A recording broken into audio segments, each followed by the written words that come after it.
Araw-araw hindi may alis sa isipan ng dalagang si Jessica kung paano niya makamit ang pangarap sa buhay, lalo na ang makapagtapos ng pag-aaral. Sa kadahilanang parehong wala na ang kanyang mga magulang at ulila na ito ng lubos. Mapalad siya dahil nariyan ang kanyang tiyahin, kapatid ng kanyang ama na tumulong sa kanya sa pag-aaral sa elementarya. Ngunit ilang taon lamang ang nakalipas ay nagbago na rin ang pakitungo nito sa kanya. Lagi siya nitong sinasaktan kahit walang dahilan, sadyang pabigat daw ito sa kanila. Pero ang totoo ay lagi kasi itong natatalo sa sugal kaya siya ang pinag-initan at malas daw sa kanilang pamilya. Kaya naman habang nagkaroon siya ng pagkakataon, umalis na lamang ito sa poder ng kanyang tiyahin na masukan siya bilang isang dishwasher sa isang kantin. Mabuti na lang at mabait ang mag-asawang nagpapasok sa kanya sa kanilang kantin. Nag-offer din ito ng libreng pag-aaral nito sa high school. Labis ang saya na Jessica dahil mabuti pa ang ibang tao, may pusong tumulong sa kapwa. Samantalang ang kanyang mag-anak ay puro pang-aapi at panglait ang kanyang inabot. Miss Juarez, late ka naman sa klase ko? Sir, pasensya na po. Kaka-out ko lang po kasi sa part-time job ko. Halos nabitin sa hininga ang dalaga dahil sa pagmamadaling makaabot sa kanyang klase. Sige, you may sit down. Nakaupo na siya sa kanyang upuan habang nagsimula ng magsulat. Makinig kayong lahat. Bukas magkaroon tayo ng exam. Kailangan walang malate sa inyo. Lalo ka na Jessica. Napatangon na lamang ang dalaga. Hindi niya alam kung bakit isa rin siya sa palaging pinag-initan ng kanyang guro. Marahil dahil sa may edad na rin ito at mabilis mag-init ang ulo. Isang oras ang nakalipas ay lumabas na rin ang guro nila. Kaya naman ay nilapitan siya ng dalawa nitong kaibigan. Jessica, ano nangyari? Bakit ka naman late? Naku Agnes, kaka-out ko lang kasi sa trabaho ko eh. Sabay naman nasiraan ng jeep na sinasakyan ko kaya yun. Medyo nalita ako ng konti. Ikaw kasi Jessica, masyado ka na kasing masipag. Baka naman magkasakit ka niyan. Cristel, talagang gagawin ko ito dahil wala naman akong ibang masahan eh kundi ang sarili ko lang. Kaya nga Jessica, bilib kami sa iyo ni Agnes na determinado ka. Ano? Dahil wala pa ang sunod na guro natin, tara sa kantin. Nagutom ako sa turo ng guro natin na hindi ko na maintindihan. Saad naman ni Cristel. Nako, kayo na lang ni Agnes, Cristel. Busog pa naman ako eh. Haya nga naman Jessica, pinapairal mo naman yung pagiging kuripot mo. Don't worry, akong ubayad sa lahat ng kakainin natin. Wala na nagawa pa ang dalaga kundi pumayag na lamang sa alok ng dalawang kaibigan. Habang nalalakad sila patungo sa kantin, napansin ni Jessica ang isang lalaki na palaging nakatitig sa kanya na halos matunaw na siya sa katitig nito. Friend, ayun na naman si Gino. Lagi na naman nakatitig sa'yo. Iba talaga kapag mayroon kang kagandahan ano? Pwede ba kayo ha? Alam niyo namang wala akong gusto sa lalaking yan. Masyado siyang mayabang. Akala mo kung sino dahil ba sa mapera sila? Huwag na nga nating pansinin yung lalaking yan. Nagpatuloy na lamang sila sa paglalakad at naupo sa bakanting mesa habang si Cristel naman ang umorder ng kanilang mga kain. Nagpasalamat itong si Jessica dahil meron siyang mabait na mga kaibigan. Sa tuwing paglabas nito sa trabaho ay laging kapilang ang kanyang ininom. Sa tanghali na siya bumabawi ng kain. Ganon siya magtipid dahil meron siyang binabayaran na maliit na kwarto.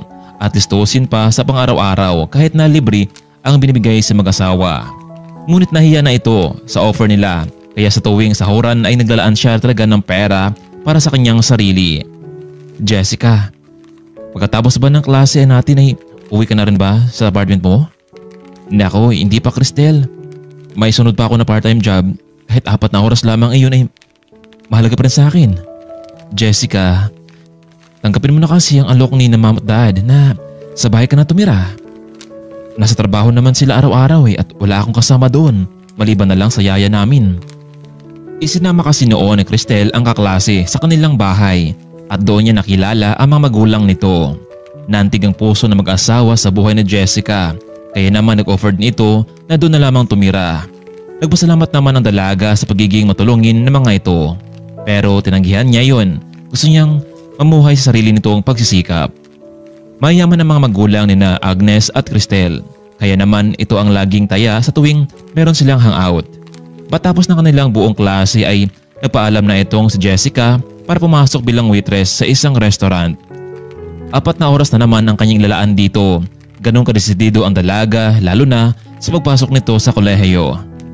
Basta Jessica, huwag mong kalimutan, bukas may exam tayo. Pero kung sa bagay marami ka namang stock knowledge dyan sa utak mo at sigurado akong masagot mong lahat ng katanungan sa exam natin. Nako, hindi naman sa ganun mga friend. Naalala ko lamang ang mga turo nila.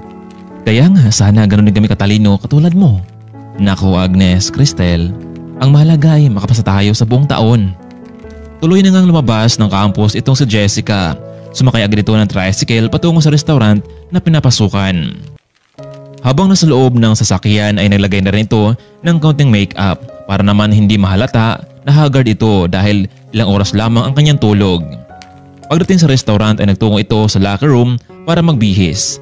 Nakasabayan nito sa loob ang nakatrabahong si Shane, isang kahera. Jessica, ang agman naman yata pumasok ngayon ganun talaga Ma'am Shane. Para naman hindi ako palisin sa aking part-time job. Alam mo Jessica, ako tuloy ang naawa sa'yo. Hindi ko kayang magawa yung ginagawa mo. Ganun talaga Ma'am Shane. Para akong kayod kalabaw. Pero sige lang. Alam ko naman na balang araw ay magbubunga din itong ginawa ko. Kung sa bagay Jessica, positibo lang sa buhay. Ikaw pa ang lakas mo Sa loob ng 4 na oras ay nanatiling nakatayo lamang itong si Jessica. Kahit na napagod ang kanyang mga paa ay tinitiis niya pa rin ito. Halos 3 oras lang ang kanyang tulog. Ganyan ang routine sa araw-araw maliban na lamang kung walang pasok sa eskwelahan. Mapagpahinga siya ng maayos. Jessica, bakit kaya hindi ka maghanap ng maging sugar daddy mo o kaya naman isang mayamang matanda nang sa ganun ay magiging maginhawa ang buhay mo? Sa ganda mo yan, panigurado akong hindi ka nila ayawan. Naku Ma'am Shane, mukhang kinikilabutan ako sa sinabi mong yan. Ayoko nang ganun. Baka naman kasi sabihin ng ibang tao na pera lang habol ko sa kanya. Tsaka baka gawin nila akong katulong. Kaya mas mabuti pang ako na mismo ang magsumikap para sa katuparan ng pangarap ko. Kung sa bagay Jessica, suggestion ko lang naman yun. Nakita ko naman kasi na talagang determinado ka sa araw-araw.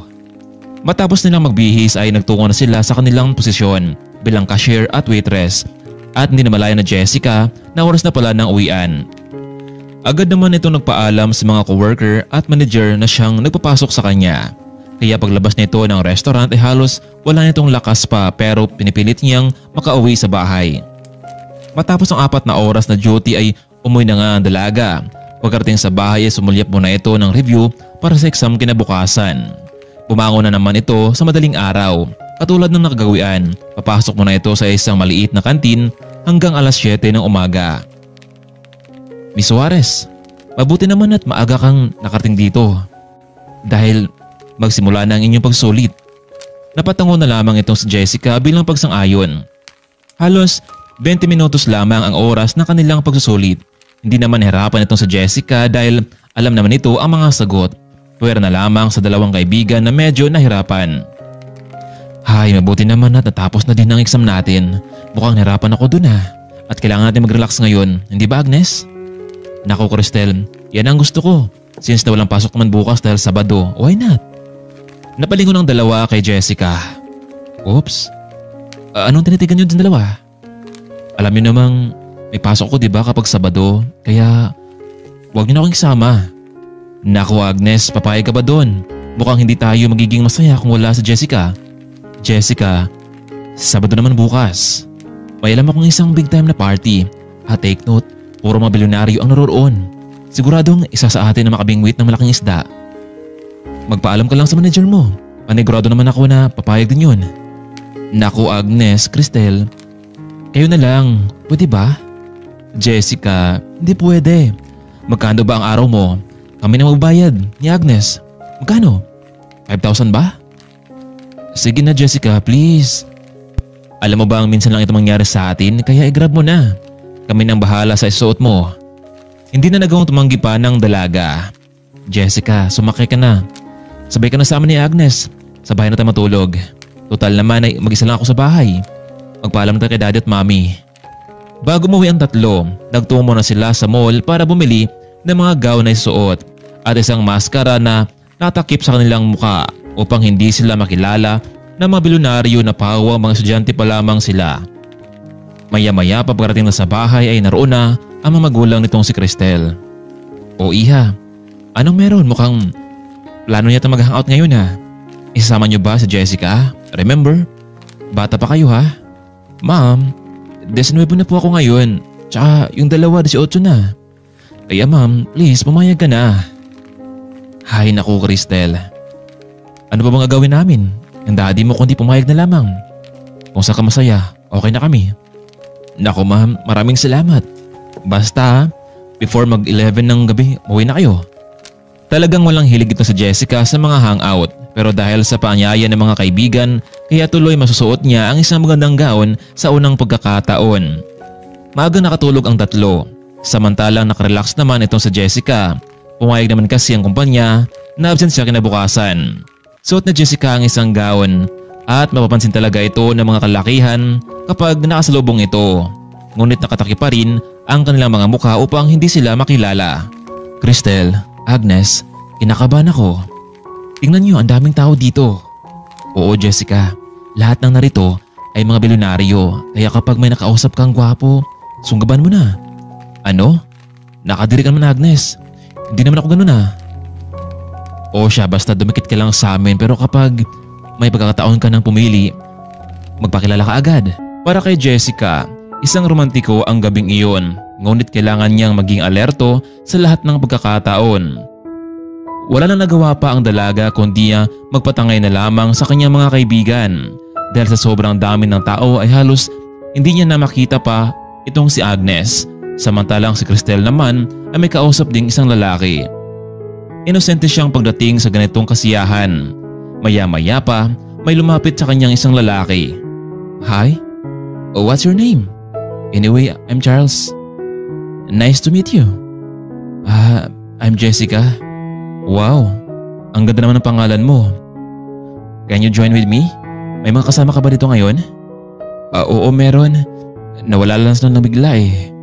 Napalingon itong si Jessica para hanapin ang dalawang kaibigan, ngunit nakita niya ang isang lalaki na naroroon lamang sa isang sulok at nakatitig din sa kanya. Ilang saglit pa ay dumating na nga itong si Cristel. "Mr. Charles, nice to see you. Salamat dahil nabitahan niyo kami dito ha." "Cristel, you look beautiful tonight. Anyway, kilala mo ba ang babaeng ito?" "Yes, she's my friend, Jessica. Nagkakilala na pala kayo eh. You know what, Cristel? I'm interested with your friend. Pwede ko ba siyang makasama tonight?" "Yes, pwede Mr. Charles, pero depende na lamang sa kanya." "Oh girl, dito ka muna ha. Tinawag na ako ng dance floor." "Pero Cristel, huwag mo nun akong iwan dito mag-isa." "Don't worry Miss Jessica, I'm here. So you wanna drink?" Hinawakan ni Mr. Charles ang kamay ng dalaga ngunit nagpumiglas ito. "Oh come on Jessica, huwag ka matakot sa akin. Hindi naman kita kakainin eh." Sa di kalayuan ay napansin naman ng dalaga na tumayo sa kanyang kinaupuan ang lalaking nakatingin sa kanya kanina. "Excuse Mr. Charles." "Yo, Miguel. Naran ka pala. Anong kailangan mo? Pwede ako na lang ang arbor sa babaeng ito? Sa bagong prinsesa?" "Ha? Are you serious, Miguel? Please, I beg you." "Well, okay. Kung hindi lang tayo kakilala noon sa isang conference, hindi ko siya bibigay sa'yo." Laking gulat naman itong si Jessica dahil hindi naman siya bayarang babae para ipasapasa man lang sa iba. Pero napasalamat na rin ito dahil nung una pa lamang ay hindi niya nagustuhan ang approach sa kanya ni Charles na nakaharap niya ngayon. Hindi niya mapagkatiwalaan ang pagmumukha ng lalaking iyon, pero ang isang lalaking ito na nasa kabilang bahagi medyo magaan ang kanyang pakiramdam. "Okay Miguel, sa'yo na siya. Eto nga pala, a glass of wine. Cheers! Let's enjoy tonight. Take care of this girl, okay?" Nayabangan talaga itong si Miguel kay Charles. Palagi kasi itong bida-bida sa lahat ng kasiyahan. Gusto niyang iligtas ang babae sa kamay ng lalaking babaero. Nagdalawang isip man pero tinanggap ni na Jessica at Miguel ang wine na binigyan ni Charles sa kanila at agad na rin itong umalis ang lalaki. "Naku miss, pasensya ka na ha sa lalaking iyon. Talagang ganoon siya, medyo may pagkamayabang dating eh." Ayos lang yun naman, Miguel. Salamat nga pala dahil niligtas mo ako mula sa kanya. Miss Jessica, right? Parang ngayon lang kita nakita dito ah. Oo. Sinama kasi ako ng mga dalawang kaibigan ko sina Crystal at Agnes, pero mukhang nag-enjoy sila doon sa dance floor. Halata nga, pero ikaw, bakit ayaw mong sumayaw doon? Hindi naman kasi ako gimmickera. Talagang napilitan na akong sumama sa kanila. How sad naman, pero don't worry. I'm pretty sure na masiyahan ka rin dito kasama ko tonight. Kahit dito lang tayo sa may sulok. Okay lang ba sa'yo? Oo naman, ayos lang. So let's enjoy and cheers. Uminom na ang dalawa at nagkakwentuhan. Ito ang unang beses na naging komportable itong si Jessica, ngunit hindi napansin na naparami na pala ang kanyang nainom na wine at nagsimulan umikot ang kanyang paningin. Tinawag niya si Agnes at Cristel pero hindi siya nito marinig, kaya naman ay napasandal na lamang ito sa balikat ng lalaki. Miguel, pwede mo ba akong ihatid sa bahay namin? Medyo nahilo na kasi ako Saglit na nagkatitigan ang dalawa habang nag-uusap ang kanilang mga mata at sa ilang sandali pa ay tuloy na ngang napasandal si Jessica sa bisig ng lalaki. Napapikit na lamang itong si Miguel. Wala siyang magawa kundi buhatin na lamang ang dalaga patungo sa kanyang kotse. Hindi niya alam kung saan ito nakatira ang babae. Pilit niyang kinausap ito pero walang kibo ang dalaga. Kaya wala na siyang ibang choice kundi doon na lamang muna sa kanilang mansyon. Magpalipas ng oras ang babaeng iyon. Hinigpitan niya ang seatbelt ng dalaga at nagtungo na rin siya sa driver's seat para magsimula na patakbuhin ang sasakyan.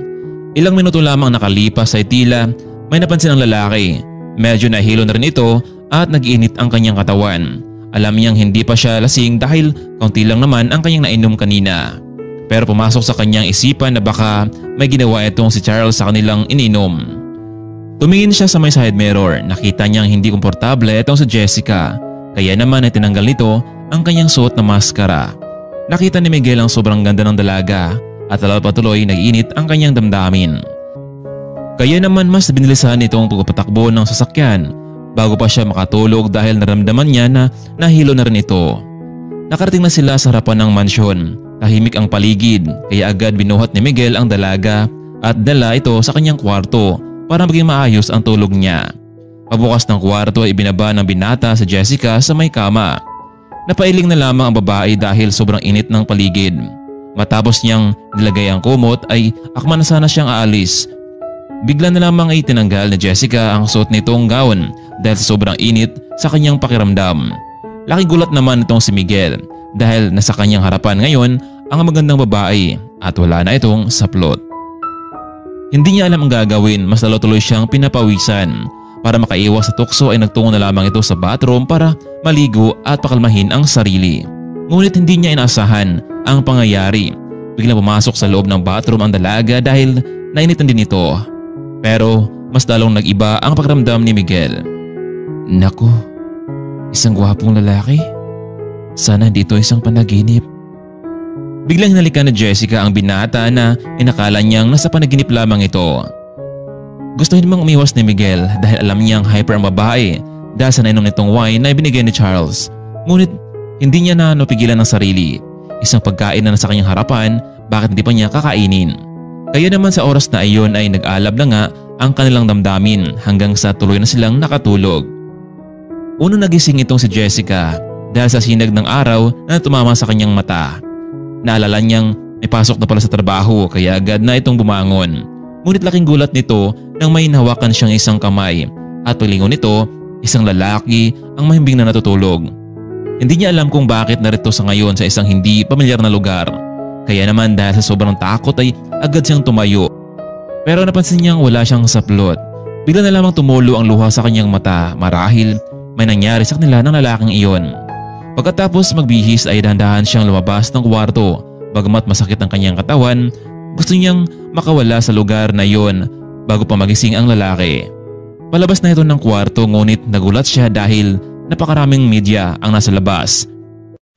Miss, ano nangyari sa iyo? Pinalayas ka ba ng Fabian family? Sino ba sa dalawang magkapatid ang fiancé mo? Si Miguel ba o San Margarito?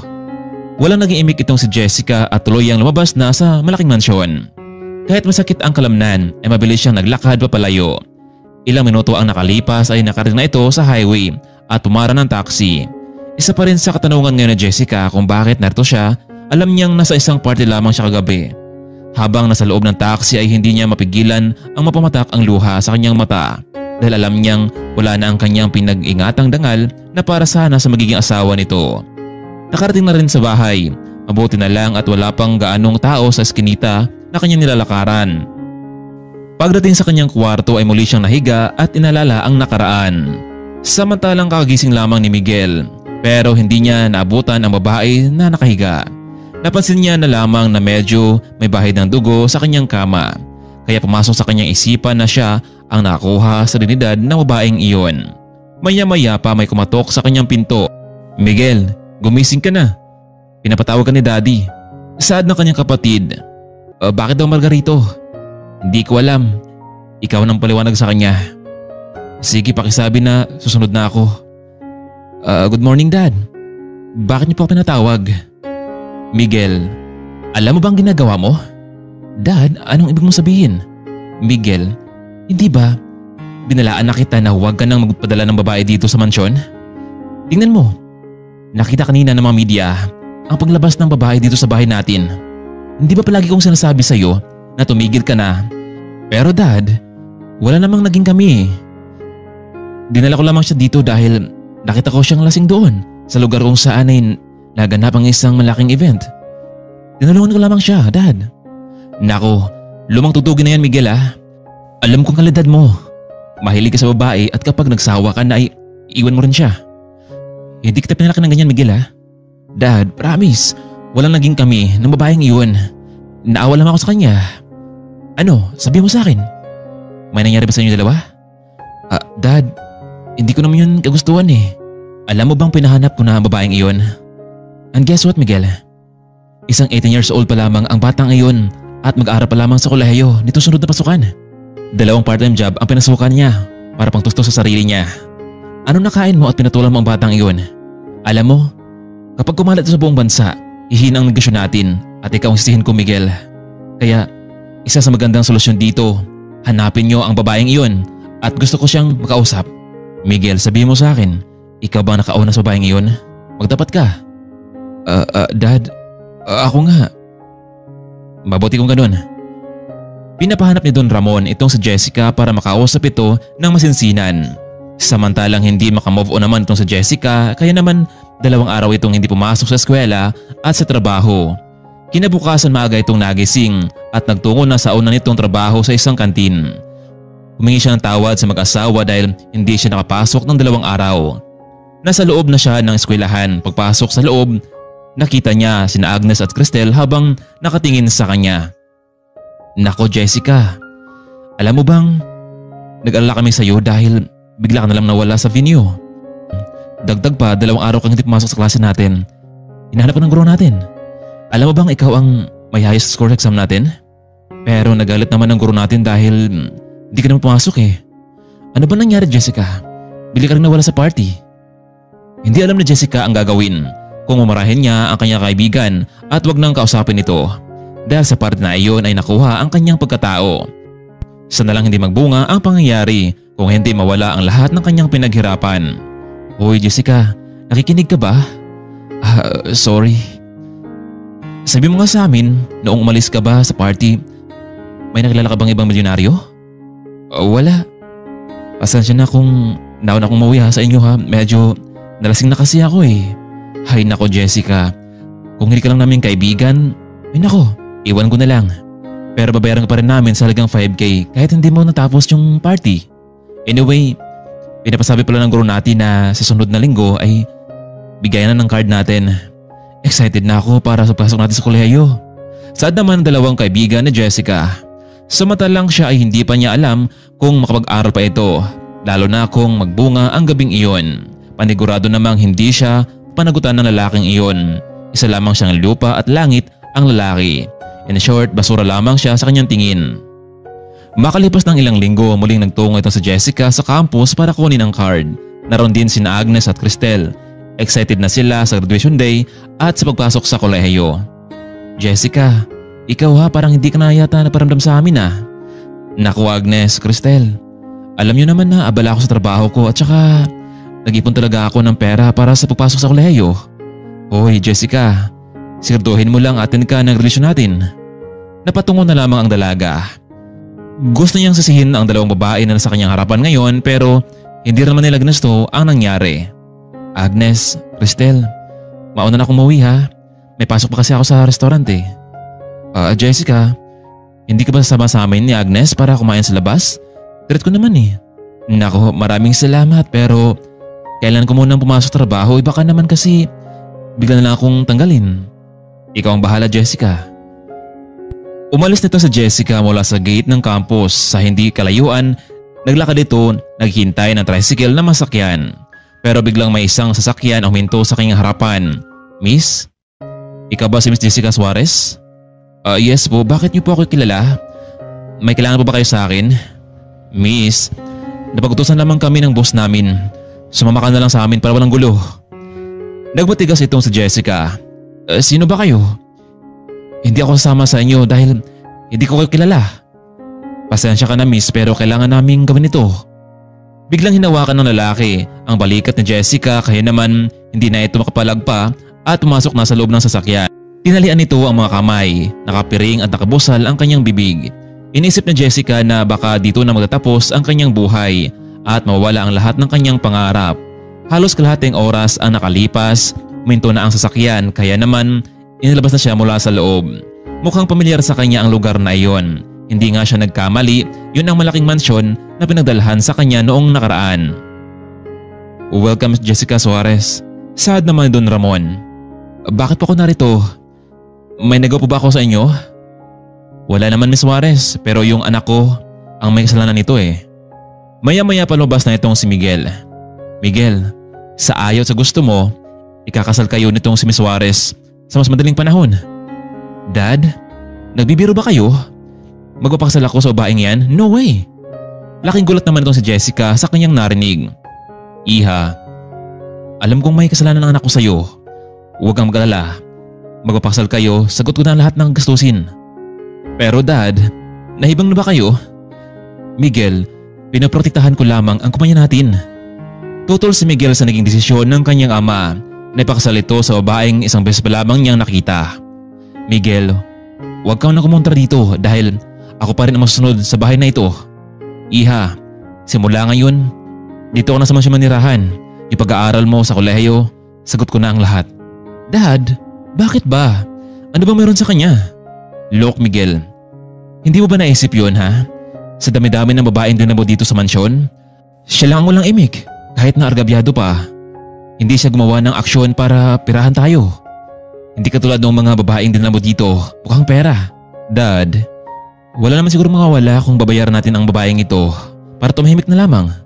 Iyan tayo Miguel para sa'yo kasi madali lang ang lahat dahil may pera ka. Kaya mula ngayon, gusto kong ma-realize mo na hindi madali ang buhay. Alam mo bang iisa lamang ang babaeng minahal ko noon, ang iyong ina. Kaya hindi ako papayag na marami kang babae na masaktan. Kung magpapumilit ka dito, sige, umalis ka pero ito ang tatandaan mo. Wala kang madala kahit isang singong duling kapag namatigas ka. Pero sir, paano po yung mga damit ko sa bahay? Iha, don't worry. Isasama ka na Aling Miding para mamili ng bagong damit. Napayuko na lamang itong si Jessica bagamat hindi siya sang-ayon sa naging plano nito pero kahit anong takas niya ay hahanap-hanapin pa rin siya ng Don. Tutol itong si Miguel sa naging desisyon ng kanyang ama na ipakasal ito sa babaeng una pa lamang niyang nakita. Pero natatakot ang binata sa pagbabanta ng kanyang ama kaya naman gagawin niya na lamang ito. Matapos namili ng mga bagong kasuotan itong si Jessica, hindi siya mapakaniwala na ganon kamahal ang mga damit na binili nila ni Aling Miding sa kanya. Iha, makinig ka. Dahil ikaw na ang soon to be wife ng aking anak, kailangan laging formal ang isuot mo, okay? Saad naman ni Don Ramon, sa pagpasok mo sa kolehiyo, may driver kang hatid at sundo sa'yo. Hindi malaman na Jessica kung tama nga ba itong kanyang ginawa. Ilang araw nang nakalipas, naganap na nga ang kanilang engranding kasal at pinagdaluhan ito ng sikat na mga negosyante at ilang mga kamag-anak ng Don. Laking butataka naman ng mga ito kung bakit pabigla-bigla naman ang naging desisyon ni Miguel at Don Ramon sa kasal. Samantalang nagkataon naman na graduation day nila noon ni Jessica subalit hindi siya nakadalo. Labis naman ang patataka ng mga kaibigan dahil mahalaga raw ito ang araw na ito sa pagtatapos nila ngunit wala siya. Miguel, Jessica, from now on, kayong dalawa ay isa na. Kaya sa hirap man ng ginhawa, kailangan magdamayan kayo. Miguel, you may kiss the bride. Wala man sa mood ang lalaki ngunit nilikan niya lamang ang babae para matapos na ang lahat at makauwi na sila. Matapos ng kasal ay parating na sila sa loob ng kwarto. Ang lalaki ay walang imik at hindi pinansin ang babae. Miguel, makinig ka. Ipakita mo sa lahat na kasal na kayo. Ang ibig sabihin noon, mamasyal kayo para mag-enjoy ang asawa mo. Umalis na itong si Don. Makinig ka, Jessica. Kung inisip mo na sang-ayon ako sa lahat ng ito ay nagkakamali ka. Alam ko namang katulad ka ng ibang babae ko, pera lang habol mo sa akin. Magkano bang gusto mo? Mr. Miguel Fabian, hindi pera ang habol ko sa iyo. Tsaka, ayos lang naman sa akin kung maghiwalay tayo. Pero narinig ko ang sinabi ng daddy mo, kapag hindi mo ako pinakasalan, mawala sa iyo ang lahat ng ito. Bahala ka dyan. Aalis mo na ako at wag mo akong tangkaing hanapin pa. Unang araw pa lamang na magkasama ng dalawa ngunit lagi na silang nagbabangayan. 3 linggo na ang nakalipas ay nagpa-enroll na si Jessica sa kolehiyo. Sa ngayon ay wala siyang paramdam sa kanyang mga kaibigan dahil may pagtatampo ito sa kanilang ginawa. Unang araw sa kolehiyo, hindi niya alam kung paano ipaliwanag sa kanyang mga kaibigan ang lahat. Kasalukuyan siyang nakasakay sa isang BMW car, tented sa loob kaya naman hindi kita mula sa labas kung sino ito. Ma'am Jessica, tawagan niyo lang ako kapag anong oras kayo susunduin ha? Maraming salamat Kuya Benji. Samantalang nag-uusap naman ang dalawang magkaibigan tungkol kay Jessica kung nakapag-enroll na ito. Naku, sana lang walang masama nangyari sa kaibigan natin, Agnes. May nangyari kayo sa kanya na hindi natin alam? Huwag mong isipin yun, Crisel. Malay natin talagang may malagang ginawa lang ang kaibigan natin. Wow, Agnes, tingnan mo. Isang BMW yung pumasok dito sa loob ng campus. Wow, marahil napakayaman na may-ari niyan. Isa na lalaki para naman pwede natin makilala. Haya nga naman Crisel eh. Puro ko naman lalaki na natupag mo dyan. Ilang minuto ang nakalipas, huminto na itong sasakyan. Bumaba sa driver seat ang isang lalaki, medyo may edad na ito at pinabuksan ang pinto ng kotse. Tingnan mo Agnes, lalabas na ang dream boy ko. Mula sa loob lumabas ang isang maganda at sexing babae na nakasuot niyang uniform. What? Nakita mo ba ang nakita ko Agnes? Hindi ba ako nagkamali? Naku Crisel, hindi ba si Jessica yun? Paano nangyari at nakasakay ito sa isang BMW? Ewan ko, tara, lapitan natin. Jessica, ikaw na ba yan? Maya-maya pa biglang humarang sa kanila ang isang driver. Ma'am Jessica, kilala niyo ba ang dalawang ito? Oo kayo Benji, mga kaibigan ko sila. Sige ma'am, tawagan niyo lang ako mamaya kapag uwian na. Maraming salamat kuya. Umalis na ang sasakyan. Jessica, kurutin mo nga ako, baka nanaginip lamang kami. Aray, sakit naman at talaga namang tinutuo mo ha. Teka lang, talagang naguluhan kami. Paano nangyari to? Alam mo, may dapat kayong pagtapat sa amin eh. Crisel, Agnes, ang totoo, kasal na ako. What? Are you serious? Kanino? Kay Mr. Miguel Fabian. Ano? Yung anak ng isang bilyonaryo? Oo. O paano? Huwag mong sabihin na nagkakilala kayo doon sa special party ng mga bilyonaryo. Kaya siguro umalis ka no? Hinanap ko kayo doon nung time na yun dahil nalasing ako. Pero siya yung tumulong sa akin. Kaya lang nung pagmulot ng mga mata ko kinabukasan, nasa ibang kwarto na ako nakatulog. Alam ko na Jessica, may nangyari sa inyo at nahuli kayo ng parents niya. Parang gano'n na nga, kaya nga hindi ako nakadalo sa graduation day natin dahil yun din ang araw na ikinasal kami. Nako friend, Jessica, nakadali ka nga. It's your lucky day. So, ang ibig sabihin nito, boto sa'yo ang parents ni Mr. Fabian. Yung daddy lamang niyang nasa mansyon eh. Wow talaga sa mansyon? Pero bakit hindi ka masaya? Eto na, you're top of the mountain. Ikinasal nga kami, pero sa papers lamang. In real life, hindi niya ako gusto. Napilitan lamang siya dahil sa kagustuhan ng kanyang ama. Tara na sa classroom. Balita ko ganun pa rin naman tayo magkaklase, hindi ba? Pero wow ha, Hindi pa rin ako makapaniwala at makamove on. Agnes, talagang love behind the mask ang pangyaring ito. Crisel, Agnes, unahan ko na kayo ha. Baka hindi na kagaya dati na lagi tayong magkasama. Kailangan ko kasi umuwi ng maaga. Yun ang sabi sa akin ng Don Ramon. Don't worry, kapag nakuha ko ng loob ng mga tao doon, pwede kayong dumalaw sa akin. O sige, ayos lang yan sa amin. Diba may nakabata naman siyang kapatid, yung si Miguel Fabian? Oo, meron si Margarito pero mukhang hindi pa kami close nun sa isa't isa. Hanggang ngayon hindi pa rin makapaniwala sa Jessica na umabot sa ganito ang lahat. Dati nagtatrabaho lamang sa isang kantin at restaurant, ngayon nakatira na sa isang malaking mansyon. Huwag kang kampante Jessica, maging handa ka pa rin sa anumang maging bunga. Sa dito sa kanyang isipan. Matapos ng klase ay nagpaalam naman itong si Jessica sa bawat isa. Akto ding dumating itong si Kuya Benji para sunduin itong si Jessica. Jessica, mag-ingat ka. Nako, kayo rin dalawa ha. Kita-kits bukas.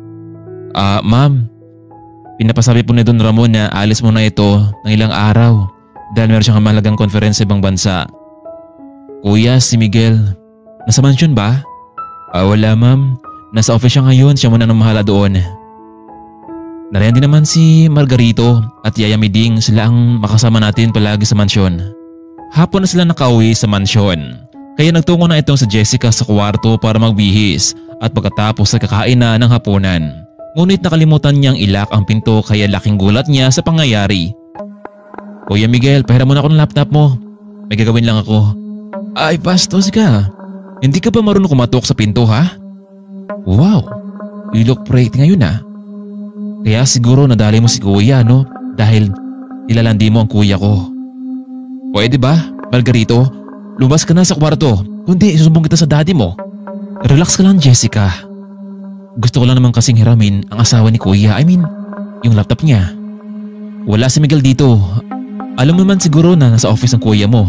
Talagang sinasadya mong makapasok dito sa kwarto namin. Kinakabahan itong si Jessica lalo na at bigla na lamang sumulpot kung saan itong si Margarito. May bala kayang masama itong si Margarito sa asawa ng kanyang kapatid. Kaya naman naging mapagmatsyag na ang babae lalo na at wala sa mansyon ang kanyang asawa. Araw-araw pumapasok sa eskwelahan itong si Jessica pero walang paramdam sa kanya itong si Miguel. Ganon pa man, marahil ganito na talaga ang kanyang papel sa mansyon. Mabuti na lang at nakakausap niya itong sina Yaya Miding at Kuya Benji. Nagring ang telepono kaya naman sinagot ito ng Jessica. Hello, magandang araw. Jessica, ang daddy Ramon mo ito. Sir Ramon, sino pong kailangan ninyo? Jessica, wag mo na akong tawaging sir. Daddy Ramon na, okay? Wala nang ikinasal kayo nitong si Miguel. Kabilang ka na sa pamilya namin. Nasaan si Miguel? Dad, mula nung umalis kayo, palaging doon na sa opisina nanirahan si Miguel. Ano? Bakit niya sinasabi sa akin? Dapat magkasama kayong dalawa. Dad, hindi ko naman pumapilit si Miguel kung ayaw niya makasama ko. Hindi pwede yan Jessica. Dapat tanggapin niya ang katotohanan na mag-asawa na kayo. O sige na, ibababa ko na ang tawag dahil tatawagan ko sa office. Oh, sino naman ang kausap mo sa phone? Sad naman yung Margarito sa kanya. Yung daddy mo tumawag. Ano, si daddy? Bakit hindi mo ako tinawagan para naman makausap ko siya? Masyado ka kasing pumapel dito sa bahay samantalang sampid ka lang naman dito. Huwag mong sabihin na gusto mo ring akitin ang daddy namin. Margarito, wala akong balak na agawin ang mga pagmamayari ninyo. Mabuti naman at alam mo yan. Hindi ako papayag na isang sampid na babae, kagaya mo, magiging tagapagmana. Alam mo, magiging masaya kami kapag umalis ka sa mansyon na ito. Kung ayaw mong may masamang mangyari sa'yo, kaya ngayon pa lamang umalis ka na. Bumalik ka na sa lungga kung saan ka galing. Magkano bang gusto mo? Kalahating milyon? Huwag kang magalala, Margarito. Hindi ko kailangan ng mga pera nyo. Alis na ako dito sa bahay. Hindi na kinaya pa na Jessica ang pananakot at pang-insulto nitong si Margarito sa kanya. Kaya naman, inabukasan ay nakapagdesisyon nitong si Jessica na magpatid na lamang kay Kuya Benji sa may labasan para sumakay na lamang ito ng jeep. Naku Ma'am Jessica, baka naman pumagalit sa amin ito si Don Ramon dahil hindi ka naman pinigilan. Yaya Miding, Kuya Benji, Salamat sa inyo pero tama naman si Margarito. Sampid lang ako dito. Hindi naman ako gusto ni Miguel eh. Dahil doon ay tuloy na ngang umalis itong si Jessica sa mansyon at mula itong tumira sa isang inupahang kwarto. Marahil ito talaga ang buhay niya bilang isang talunan. Mula sa kwartong inupahan ay tumawag siya sa kanyang mga kaibigan na bumalik na ito sa kanyang lugar. Isang umaga doon ay naglakad papasok sa eskwelahan ang babae. Nakita niya ang dalawang kaibigan na naghihintay sa kanya sa tapat ng gate. Labis ang saya ng mga ito pero sa isang saglit lamang ay biglang nahilo itong si Jessica at naging dahilan para siya matumba. Tulong! Tulong, guard! Sumigaw ang kaibigan. Mabuti na lang at agarang rumisponde ang mga guard ng campus kaya nadala ito sa klinik ng eskwelahan. Jessica, ano nangyari sa'yo? Bakit ka biglang nahimatay?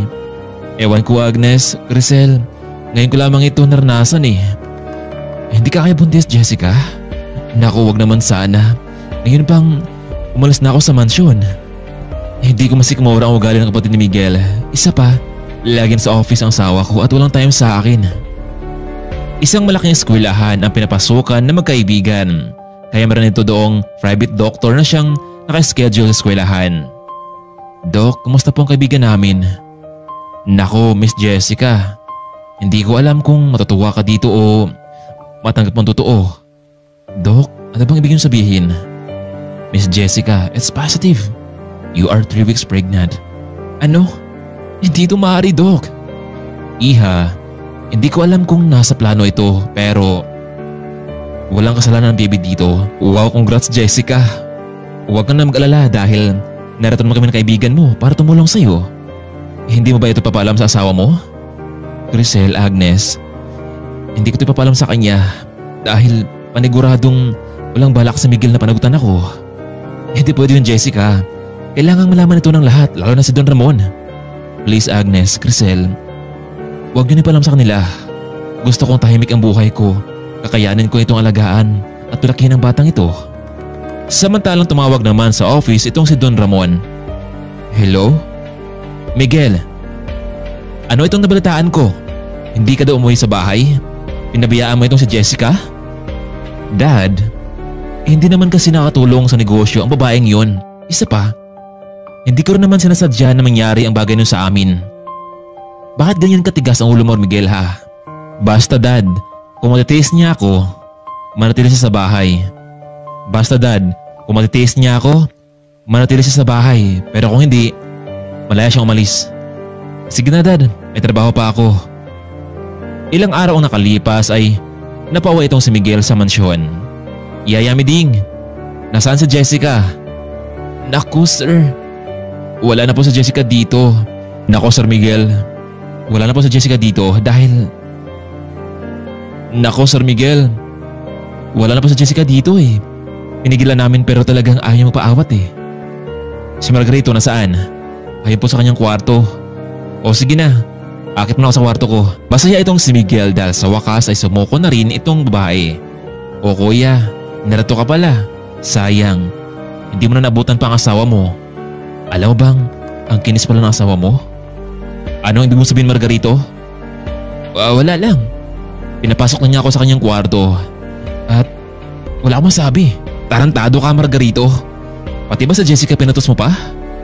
Kuya, alam ko namang wala kang gusto sa kanya hindi ba?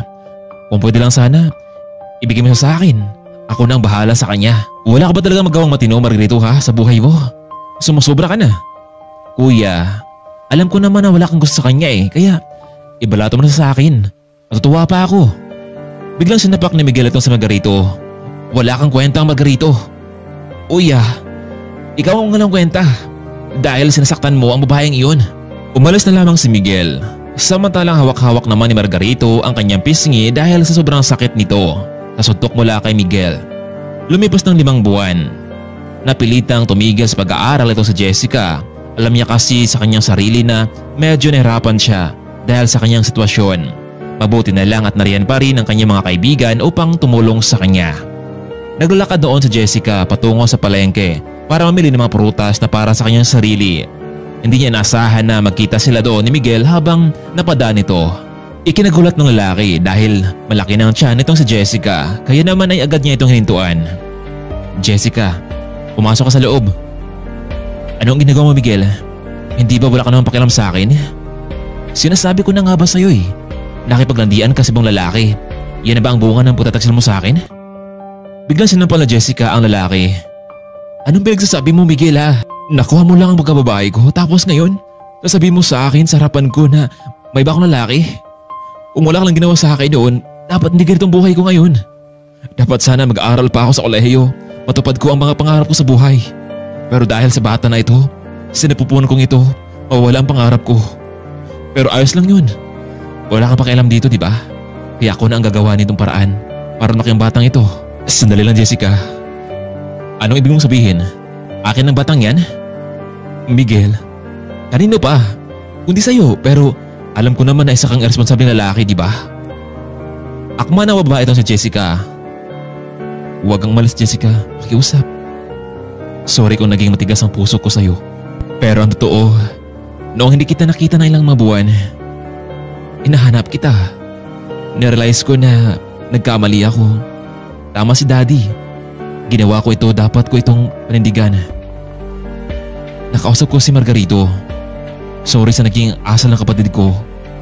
Hindi niya yun maulit pa. Gusto kong bumalik ka sa mansyon. Ibalita natin kay Daddy na magkabibi na tayo. Tiyak na maging masaya siya. Sakto at pauwi na rin siya galing sa ibang bansa. Gusto kong itama ang lahat ng pagkakamali ko. Babawi ako sa'yo. Mahal kita.